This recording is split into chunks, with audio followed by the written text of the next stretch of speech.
kuja hapa kwa ajili ya kukupiga itakuwa ni balaa, Darjit. Hiyo inamaanisha yupo katika hali ya kushambulia. Lazima tujiokoe kutoka kwake. Nini? Unaongea nini wewe? Pari ni mwoga sana. Mtu wa kawaida yule. Wa kawaida yule? Unajua Sanji wangu anamheshimu dada sana kuliko mimi. Kuliko anavyonisikiliza mimi. Kwa siwezi kabisa kumwacha dada peke yake. Nimesema siwezi kumwacha. Huwezi kunikaripia tena, unanielewa? Kwa sababu wewe hauna thamani yoyote ile katika hii nyumba.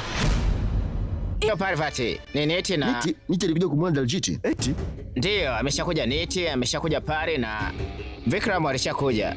Na alikuja kufungua mashtaka dhidi ya Daljit. Alisema kwamba ametengeneza video chafu, akasubutu kuwatumia vibaya Babri pamoja na familia yake yote. Na tena video bandia. Ndiyo, alimlaghai Babri na PariNit, Jumatatu hadi Ijumaa saa 3 kamili usiku ndani ya Mambo Moto.